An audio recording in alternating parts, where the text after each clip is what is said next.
The worst promises are not the ones people break with words, but the ones they abandon through silence.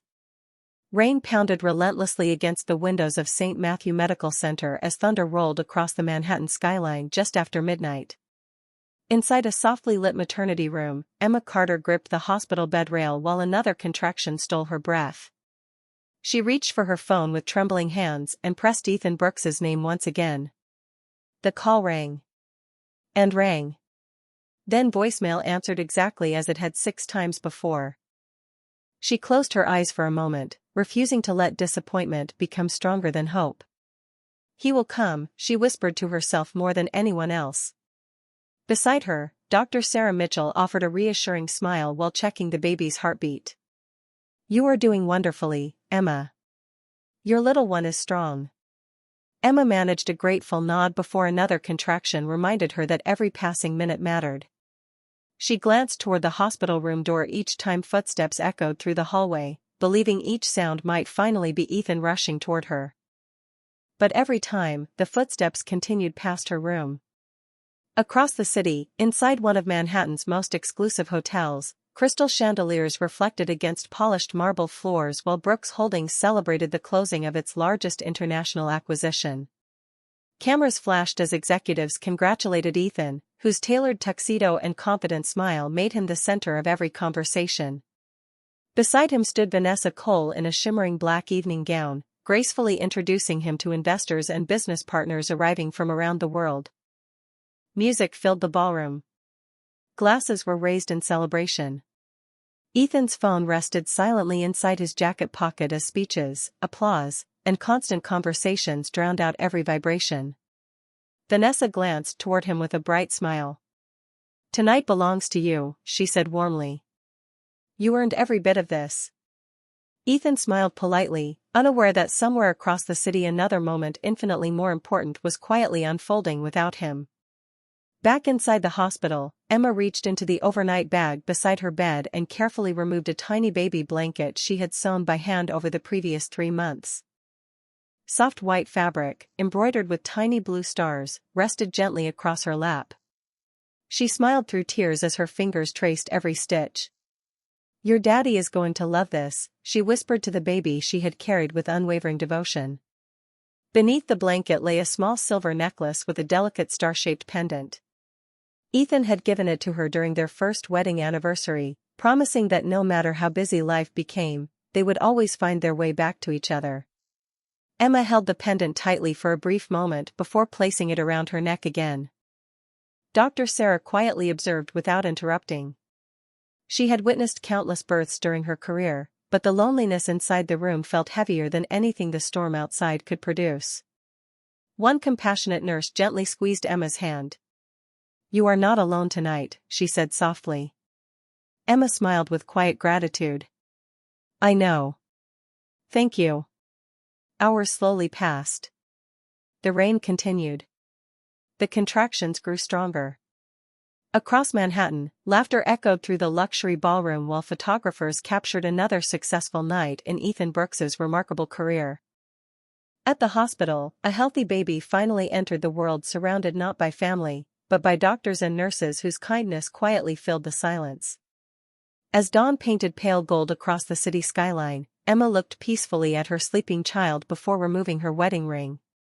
She placed it carefully beside a handwritten note on the bedside table, kissed her baby's forehead, gathered the tiny blanket close, and silently walked away from the life she had spent years believing would never leave her behind. Morning sunlight slowly replaced the storm clouds hanging above Manhattan as St. Matthew Medical Center awakened to another ordinary day. Nurses changed shifts, visitors arrived carrying flowers, and quiet conversations filled the hallways. Yet inside room 412, an extraordinary silence waited. Ethan Brooks rushed through the maternity ward with his suit jacket draped over one shoulder, his tie loosened after a sleepless drive across the city. His phone, finally removed from silent mode, displayed 12 missed calls and 3 voice messages from an unfamiliar hospital number. His heartbeat quickened with every step. Room 412, he asked the reception nurse, struggling to steady his voice. She looked at him with gentle recognition before pointing toward the end of the hallway. Your wife was there. The word "was there" struck him harder than he expected. Ethan hurried forward and pushed the partially open door. The room stood perfectly still. Sunlight spilled across neatly folded hospital blankets. The bassinet beside the bed was empty. Fresh flowers from the nursing staff rested on the windowsill beside untouched breakfast trays. The only personal items remaining were a small white baby blanket embroidered with delicate blue stars, a silver wedding ring carefully placed on the bedside table, and a folded handwritten note beneath it. Ethan stopped moving. His breathing became shallow as he stared at the ring. He recognized every tiny scratch along its polished surface because he had slipped it onto Emma's finger 3 years earlier while promising he would always stand beside her. Slowly, almost afraid to touch it, he picked it up. It felt surprisingly warm beneath his fingertips, as though she had only just set it down. Beneath the ring rested a single sheet of stationery from the hospital. There were no angry words. No accusations. Only quiet handwriting he knew by heart. Our child deserves a father who chooses to be present, not one who arrives after every important moment has already passed. I truly hope one day you become that father. Take care of yourself.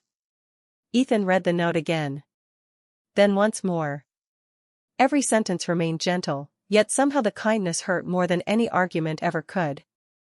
A soft knock interrupted the silence. Dr. Sarah Mitchell entered carrying a medical folder. She paused when she noticed the ring in Ethan's hand. "Mr. Brooks," she said calmly, "I am glad you finally made it."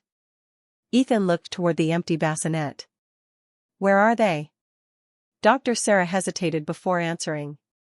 "Emma and your baby were discharged safely early this morning." Ethan frowned in confusion. "Discharged?" "She just gave birth." Dr. Sarah nodded. "She completed every necessary medical evaluation before leaving. She insisted she was ready." Ethan shook his head. "She would never leave without telling me." The doctor met his eyes with quiet compassion. "She spent the entire night believing you were coming." Those words settled heavily between them. Ethan remembered the celebration, the speeches, the endless congratulations, and the dozens of conversations that had seemed so important only hours earlier. None of them mattered now. He looked around the room once more, noticing another small object resting beside the baby blanket. It was a tiny wooden music box painted with soft blue stars. He gently opened the lid. A delicate lullaby filled the silent room. Dr. Sarah smiled faintly. "Emma brought that from home. She played it every evening during her pregnancy because she believed your baby would recognize the melody after birth." Ethan closed his eyes as the gentle tune echoed through the room. For the first time in years, the billionaire who had negotiated billion-dollar acquisitions realized that no amount of wealth could purchase a single moment that had already slipped away. The gentle melody from the tiny wooden music box continued drifting through the quiet hospital room long after Ethan closed its lid. Somehow the silence that followed felt even louder. He carefully folded Emma's handwritten note and slipped it into the inside pocket of his jacket beside the wedding ring, unwilling to let either leave his sight.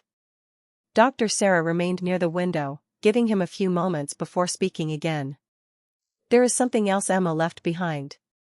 She opened the medical folder she had been carrying and removed a simple cream-colored notebook with worn edges. A small blue ribbon marked one of the pages. "She asked me to give you this only if you came." Ethan accepted the notebook with uncertain hands.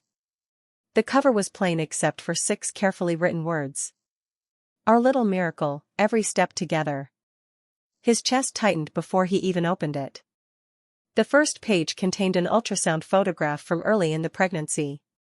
Beneath it Emma had written, "Today I heard your heartbeat for the first time.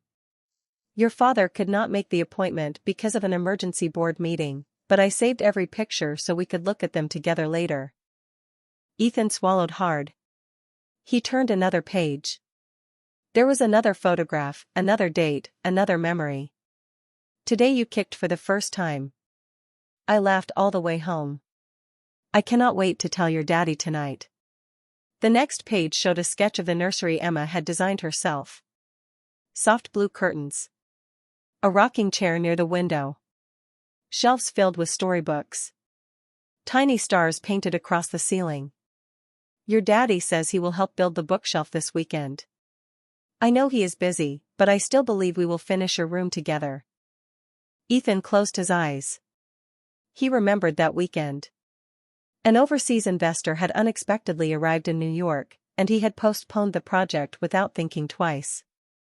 He had promised there would always be another weekend. Quietly, he turned another page. A pressed flower rested between the paper. Today we walked through Central Park. Your daddy answered 3 phone calls during our picnic, but when he finally looked up, he smiled at me exactly the way he did on our wedding day. I will always hold on to that smile. Ethan lowered the notebook into his lap. Every page held hope instead of resentment. Every missed moment had been recorded not as a complaint, but as a dream Emma still believed they might one day share as a family. Dr. Sarah spoke gently. She never said an unkind word about you. Ethan looked toward the doctor, unable to hide the regret in his eyes. Why? Dr. Sarah smiled with quiet understanding. Because she wanted your child to grow up believing kindness is stronger than disappointment. Ethan stared once more at the notebook before reaching the final pages. Tucked inside was the small silver necklace with the star-shaped pendant he had given Emma on their first anniversary. A handwritten note rested beneath it. If you ever read this, it means life unfolded differently than I hoped. I am not leaving because I stopped loving you. I am leaving because our child deserves a home where showing up is never treated as an optional promise. If one day you truly become the father I always believed you could be, perhaps our paths will cross again. Ethan carefully closed the notebook as tears blurred the handwriting for the first time in many years. Outside the hospital window, the morning sun continued climbing above the Manhattan skyline, bright and full of possibility. Yet inside room 412, the billionaire who had spent his life building an empire finally understood that the most valuable future he had ever been given had quietly walked out the hospital doors carrying nothing more than a newborn child, a hand-sewn blanket stitched with blue stars, and a hope that someday the man she loved would finally learn that being present is the greatest gift a family can ever receive. The notebook remained in Ethan's hands long after Dr. Sarah quietly left the room, its pages feeling heavier than any contract he had ever signed.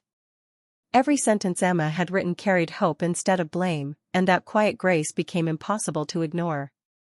After several minutes, he carefully placed the journal, the wedding ring, the silver star pendant, and the tiny wooden music box into his leather briefcase before leaving the hospital.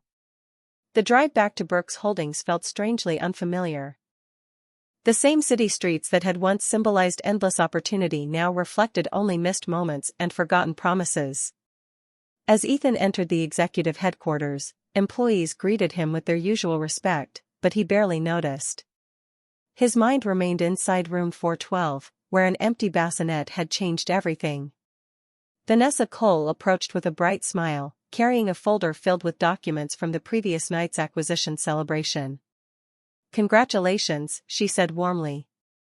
The board is calling it the biggest success in company history. Ethan looked at the folder without reaching for it. Did anyone try to contact me last night? Vanessa hesitated only briefly before answering. There were a few calls, but the evening was packed with investors. I thought they could wait until morning. Ethan slowly looked at her. Hospital calls are never routine. Vanessa forced a calm smile. I did not realize they were from the hospital. Before Ethan could respond, his executive assistant, Daniel Foster, hurried toward him carrying a tablet. Good morning, sir. I have something you should probably review. Daniel looked uneasy as he opened the scheduling records from the previous evening. Ethan frowned. Several notifications appeared marked as postponed or redirected. One entry immediately caught his attention. St. Matthew Medical Center. Urgent. A second notification followed 23 minutes later. Emergency callback requested. Another appeared just before midnight. Patient requesting spouse. Ethan felt his heartbeat quicken. Why did I never receive these? Daniel looked genuinely confused. They were marked as already handled. Ethan turned the screen toward him. The authorization field displayed a familiar name. Vanessa Cole. The hallway suddenly became silent. Vanessa stepped forward quickly. I was trying to protect your meeting with the international investors. They had traveled halfway around the world. Ethan continued reading without answering. Another entry showed Emma's personal assistant requesting immediate contact regarding labor. It too had been redirected. Another voicemail notification had been archived before ever reaching him. Daniel quietly spoke again. Sir, I assumed you had approved those changes because Miss Cole said family matters could wait until after the acquisition announcement. Ethan slowly lowered the tablet. Every forgotten phone call, every unanswered message, every moment Emma believed he had chosen not to come suddenly formed a devastating picture. Vanessa looked at him with growing uncertainty. I was only trying to help you protect the company. Ethan answered quietly, almost to himself. The company was never in danger. His voice remained calm, but the disappointment inside it was unmistakable. My family was. He looked through the glass walls of his office toward the Manhattan skyline where another ordinary workday had already begun. Investors filled conference rooms. Executives prepared presentations. Telephones continued ringing without pause. The empire he had spent years building stood stronger than ever. Yet none of it could silence the memory of Emma sitting alone in a hospital room, holding the tiny blanket stitched with blue stars while believing he had simply decided not to come. For the first time in his career, Ethan canceled every meeting on his calendar, picked up the notebook Emma had left behind, and made a single quiet decision. He would stop chasing the next success until he found the family he should never have allowed to disappear. By late afternoon, Ethan found himself back at St. Matthew Medical Center, standing outside Dr. Sarah Mitchell's office with Emma's notebook still tucked beneath his arm. He had spent the entire drive replaying every unanswered call and every postponed message, hoping there was still some detail he had missed, some explanation that might somehow soften the truth. Dr. Sarah welcomed him inside with quiet understanding before setting a small file on her desk. I cannot disclose Emma's new location, she said gently. She requested complete privacy, and I intend to honor that. Ethan nodded slowly. I understand. I am not asking you to break her trust. He paused before continuing. I only need to understand why she left without giving me one chance to explain. Dr. Sarah folded her hands. She gave you many chances, Ethan. They simply arrived before last night. Her words settled heavily between them. She opened the medical file and carefully removed several appointment summaries. Emma attended every prenatal visit alone after the second trimester. Every time she came in, she believed the next appointment would be different. Ethan stared silently at the dates. He recognized several immediately. One had fallen on the same afternoon he attended a corporate awards ceremony. Another had coincided with an overseas video conference. Another had been cancelled entirely after Vanessa rescheduled his calendar. Dr. Sarah continued softly. Emma never complained. Whenever we asked whether someone would join her next time, she always smiled and said you were building a future for your family. Ethan lowered his eyes. I thought I was. Dr. Sarah nodded kindly. You were building a future. She simply needed you in the present. Ethan remained silent as she reached into a nearby cabinet and returned carrying a carefully folded piece of white fabric. She placed it gently on the desk. The tiny baby blanket embroidered with blue stars looked even more delicate beneath the afternoon sunlight. Emma accidentally left this behind when she packed in a hurry, Dr. Sarah explained. She asked us to donate it if no one came back for it. Ethan carefully lifted the blanket with both hands, tracing the neat blue stitching along one corner. Every stitch reflected hours of patience and love. Hidden inside the folded fabric, he noticed a small handwritten tag sewn discreetly into the lining. It read, "Made with love, so our little star always knows home." His voice nearly disappeared. She made this herself. Dr. Sarah smiled. During every waiting room appointment. She always carried a sewing kit. Ethan remembered seeing that small sewing bag on the living room sofa countless evenings. He had assumed it was simply another hobby she enjoyed while he answered business emails. He had never once asked what she was making.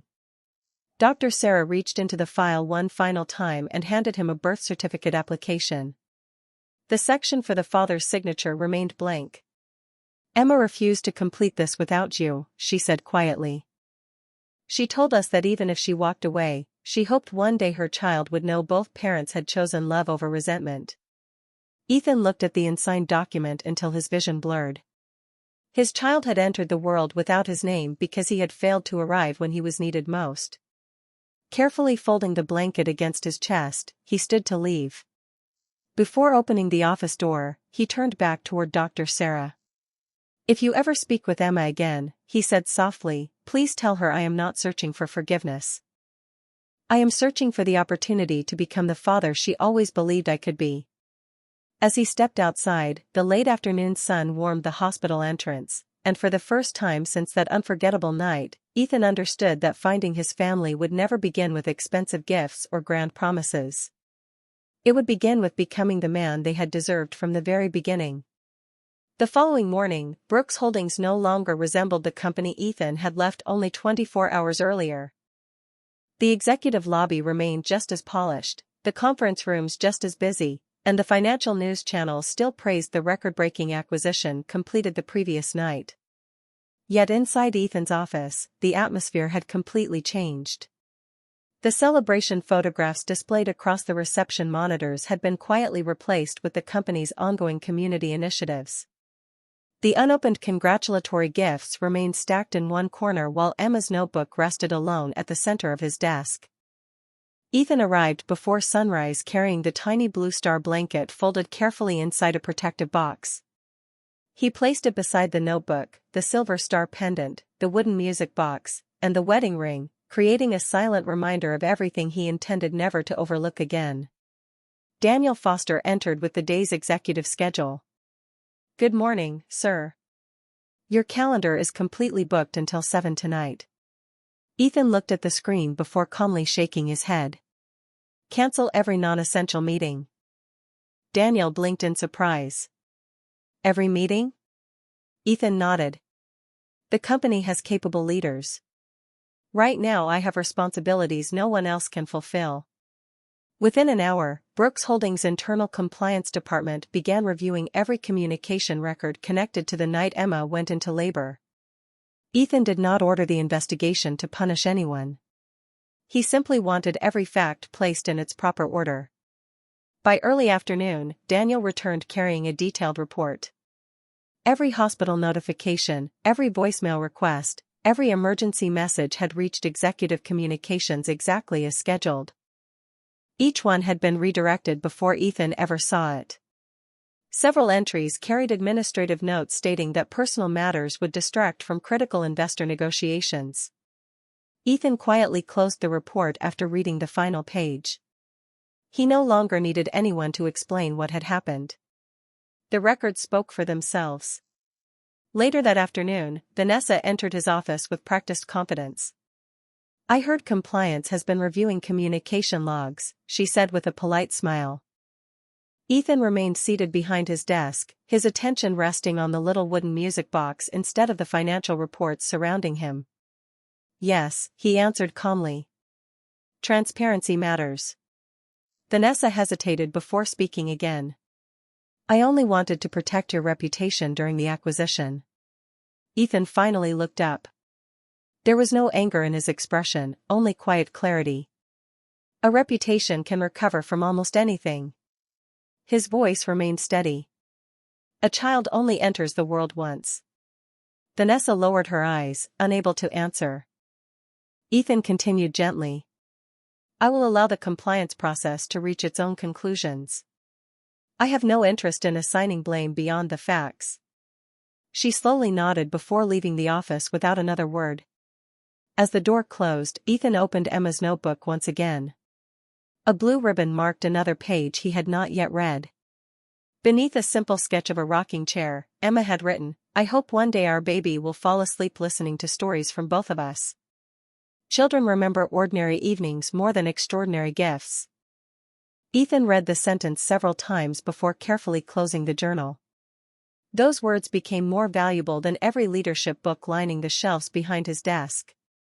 Before leaving the office that evening, he instructed Daniel to contact every maternity resource center, family support organization, and community care network across New York, not to pressure anyone into revealing Emma's location, but to quietly leave one message if she ever chose to receive it. The message contained only a single sentence. I am learning to become present, one day at a time, and whenever you are ready, our child will always find an open door waiting. As the lights of Manhattan slowly illuminated the skyline beyond his office window, Ethan understood that rebuilding a family would never begin with finding Emma. It would begin with becoming the kind of man she and their child could someday trust without fear of being left behind again. 3 weeks quietly passed, and spring slowly replaced the cold winds that had followed the unforgettable night at St. Matthew Medical Center. Every morning Ethan arrived at Brooks Holdings before sunrise, but his routine no longer revolved around financial reports or acquisition forecasts. Instead, he began each day by opening Emma's notebook to a different page, reading a single memory before making any business decision. Somehow those handwritten reflections had become the compass he trusted most. The tiny wooden music box remained on the corner of his desk, and each evening before leaving the office he wound it once, allowing its gentle melody to remind him that time could never be recovered, only honored moving forward. The compliance review reached its conclusion without unnecessary publicity. Independent investigators confirmed that emergency hospital notifications and several family-related communications had been redirected through administrative scheduling decisions before ever reaching Ethan. The report contained no dramatic accusations, only documented facts and timestamps. Ethan signed the final review with quiet composure. He instructed the Human Resources Department to implement new communication safeguards ensuring that emergency family notifications would always reach executives directly, regardless of meetings or corporate events. No one should ever miss a moment like this because of procedure, he told the leadership team. His voice remained calm, but everyone in the room understood those words had been earned through painful experience.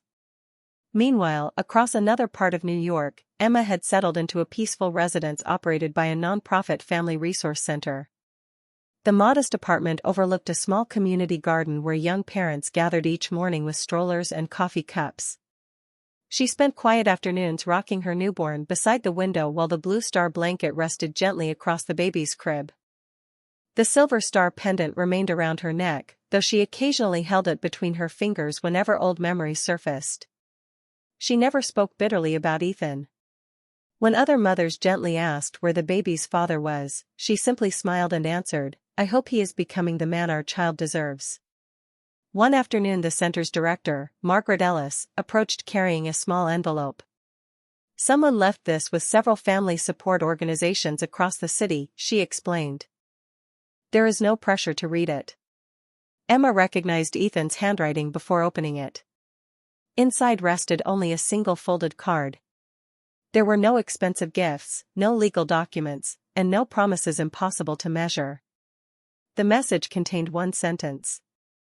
I am learning to become present, one day at a time, and whenever you are ready, our child will always find an open door waiting.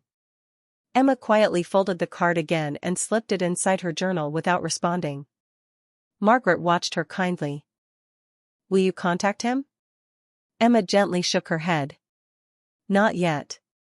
She looked toward her peacefully sleeping baby. Words can begin healing, but children grow by watching actions. Back at Brooks Holdings, Ethan quietly began spending his weekends volunteering at family literacy programs and community parenting centers supported by the company's charitable foundation.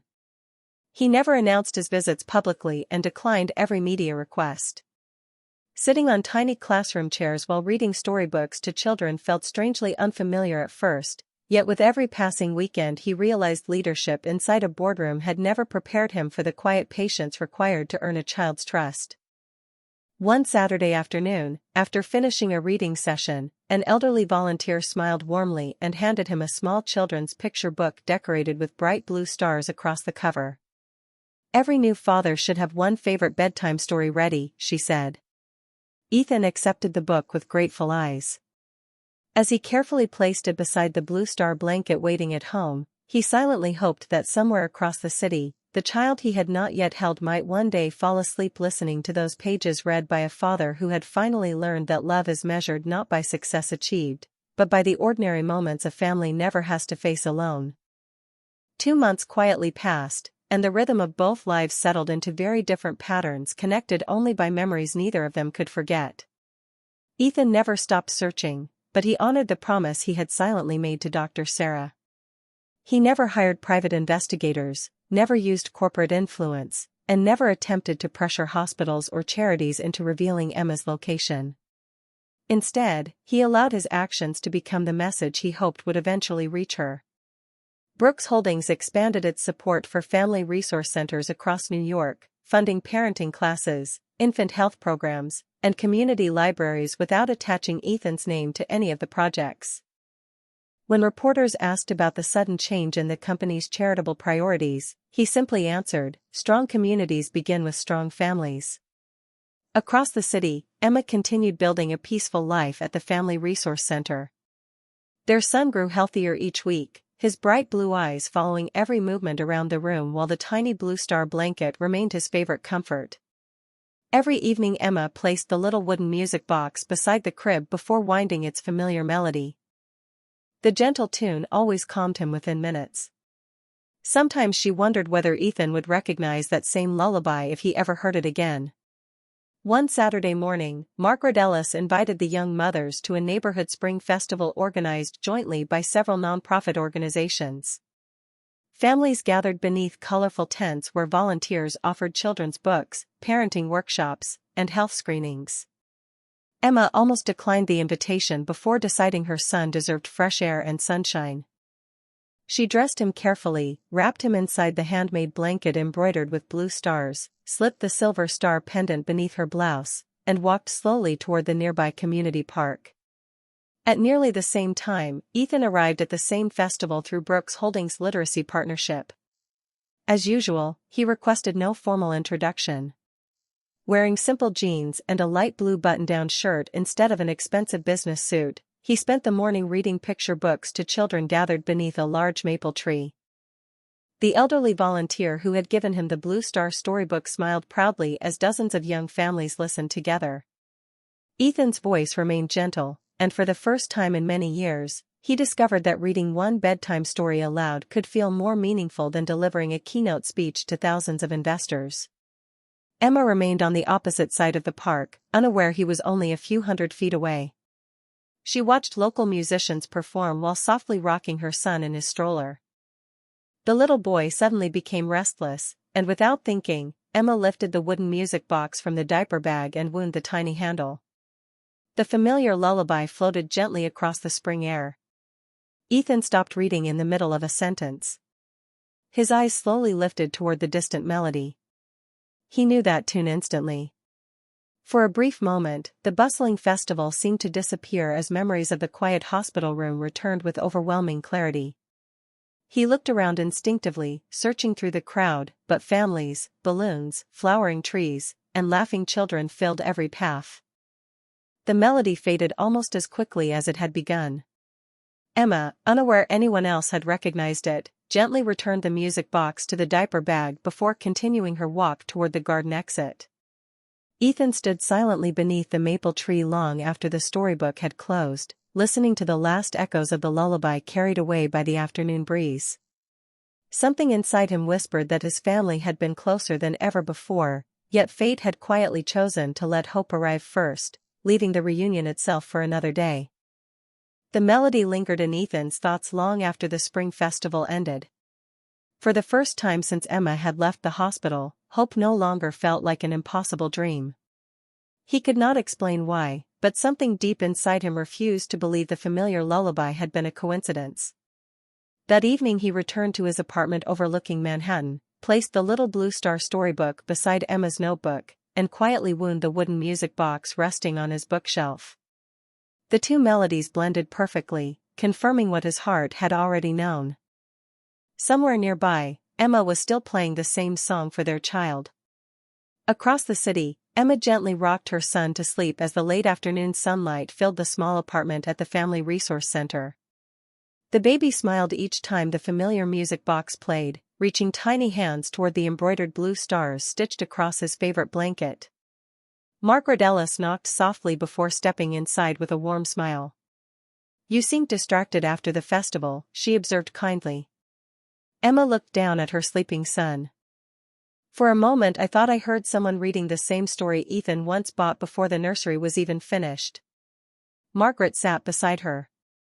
"Do you miss him?" Emma remained quiet before answering honestly. "I miss the man I believed he could become. I do not know whether that man truly exists yet." Margaret gently nodded. "Sometimes people only change after losing what mattered most." The following Monday morning, Brooks Holdings held its quarterly board meeting. Instead of discussing acquisition targets first, Ethan introduced a proposal creating 12 weeks of fully paid parental leave for every employee, expanded family emergency leave, and a policy guaranteeing that urgent family communications could never again be delayed by administrative scheduling.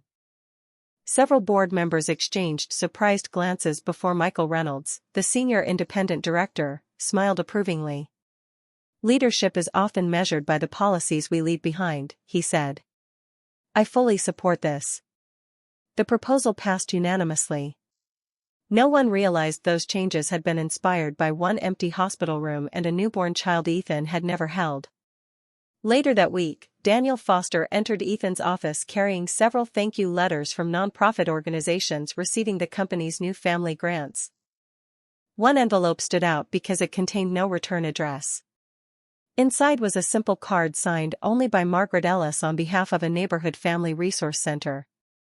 The note thanked Brooks Holdings for funding parenting classes, infant care supplies, children's books, and emergency housing for young mothers rebuilding their lives. Ethan smiled quietly. He did not recognize the organization by name, but something about the handwritten letter felt strangely personal. He instructed Daniel to continue supporting the center indefinitely without requesting publicity or executive recognition. That same afternoon, Emma attended one of the parenting workshops funded by the anonymous grant. Margaret quietly informed the group that new educational materials and infant supplies had arrived thanks to an unexpected corporate donation. Emma looked around the classroom as volunteers unpacked colorful children's books. One familiar cover immediately caught her attention. It was the same Blue Star bedtime story Ethan had once promised to read every night after their baby was born. She gently opened the first page. Inside, a printed message from Brooks Holdings read, "Every child deserves someone who always shows up for the next chapter." Emma closed the book slowly, her eyes lingering on those words. For the first time since leaving the hospital, she wondered whether the quiet changes reaching families across the city were more than generous corporate decisions. She wondered if somewhere, without asking for praise or forgiveness, Ethan had finally begun becoming the father he once promised their child he would be. Another month quietly passed, and the small changes Ethan began making inside Brooks Holdings gradually reached thousands of families far beyond the walls of the company. New parents no longer worried about choosing between work and welcoming a newborn. Employees openly spoke about spending time with their children instead of apologizing for family emergencies. Ethan rarely attended the announcement ceremonies.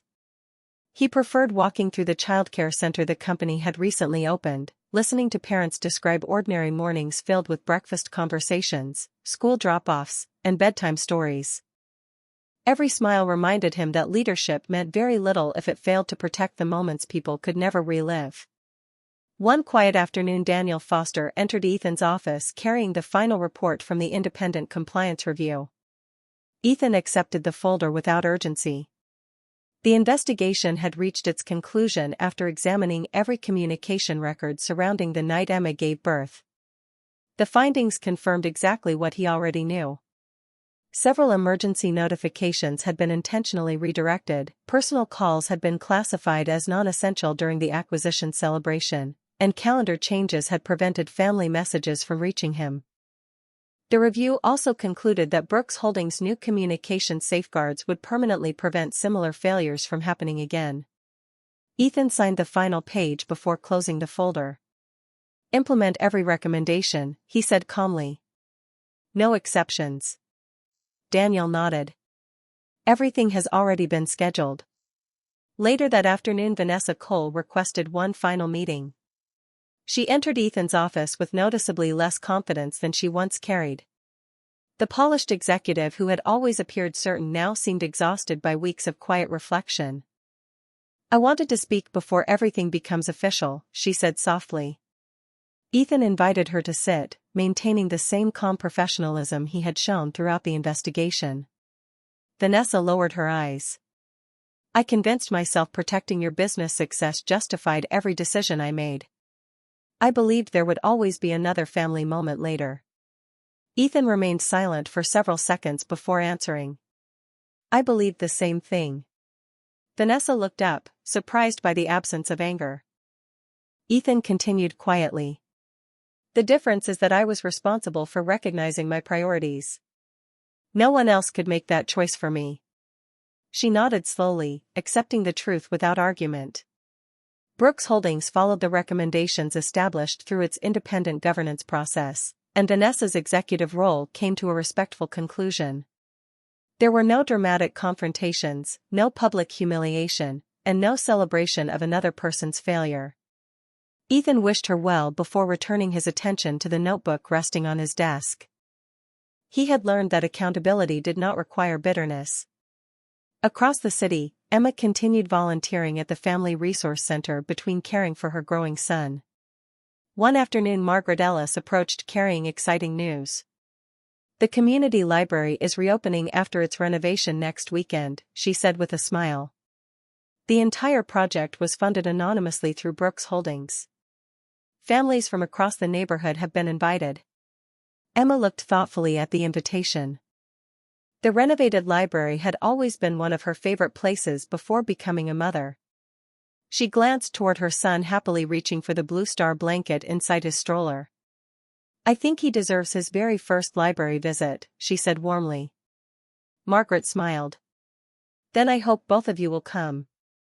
That evening Emma placed the invitation inside her journal beside Ethan's handwritten card. She still had not answered his message, yet something inside her had quietly begun changing. She no longer wondered whether Ethan regretted the past. His actions had already answered that question. The only uncertainty remaining was whether those actions had become the foundation of a new life or simply the apology of a man still learning how to become the father and husband he had once promised to be. The following Saturday arrived beneath clear blue skies as families gradually gathered outside the newly restored Riverside Community Library. Fresh flower beds lined the entrance, colorful banners welcomed neighborhood children, and volunteers handed out books to every young visitor. There were no corporate logos dominating the celebration, only a small bronze plaque near the front steps reading, "Renovated through the generosity of those who believe every child deserves a place to dream." Ethan arrived quietly before the ceremony began, wearing a simple navy sweater and jeans instead of an executive suit. Tucked beneath his arm was the same Blue Star children's storybook he had carried since the spring festival. He had planned to spend the morning reading to local children before leaving unnoticed, just as he had done many times over the past months. Across the parking lot, Emma slowly pushed a stroller toward the library entrance. Their son rested peacefully beneath the familiar handmade blanket embroidered with tiny blue stars while the silver star pendant rested gently against her heart. Margaret Ellis walked beside her carrying a small diaper bag and smiled warmly. I think today will be good for both of you, she said. Emma nodded softly. It already feels different. As they entered the library courtyard, Ethan looked up while greeting a group of excited children. Time seemed to pause. Across the crowd, he saw Emma for the first time since the morning she left St. Matthew Medical Center. She looked almost exactly as he remembered, calm, graceful, and quietly beautiful, though motherhood had added a gentle strength to her eyes that had not been there before. Emma stopped walking. Their eyes met across the courtyard while laughter and conversation faded into the background. Neither of them hurried forward. Neither of them spoke. Margaret quietly rested one hand on Emma's shoulder before stepping away with respectful understanding. Ethan slowly crossed the courtyard carrying only the small storybook. He stopped several feet away, careful not to invade the peaceful space Emma had fought so hard to rebuild. His eyes gently shifted toward the stroller. For the first time, he saw his son sleeping peacefully beneath the blue star blanket Emma had sewn by hand. His voice became almost a whisper. "He is beautiful." Emma smiled softly. "He smiles whenever he hears music." Ethan looked toward the diaper bag where the familiar wooden music box rested inside. He remembered every note of its melody. For a long moment, neither of them spoke. Finally Ethan looked back at Emma. "I am not here to ask you to come home." Emma quietly listened. "I am not here to ask you to forgive me." He carefully held out the children's storybook. "I only hoped that someday I might earn the chance to read this to him." Emma accepted the book without immediately opening it. Inside the front cover she found a handwritten note. "For our little star. Whenever you are ready, I will always turn the next page with you." Her eyes lingered on the familiar handwriting before she looked back at Ethan. "You kept your promise," she said quietly. Ethan looked confused. Emma smiled gently. "You said you would become present one day at a time." She glanced around the library filled with children, volunteers, and young families enjoying the spaces Brooks Holdings had quietly restored. "I can see that you truly have." Ethan lowered his eyes, grateful beyond words. "I still have so much to learn." Emma nodded. "So do all parents." At that moment, their son slowly opened his eyes, stretching tiny fingers toward the blue star storybook resting in Emma's hands. Ethan instinctively smiled. Emma noticed the expression and, after a brief thoughtful pause, gently moved the stroller a little closer. It was only a small distance, barely a few feet, yet for Ethan it felt like the first real step across the longest journey of his life.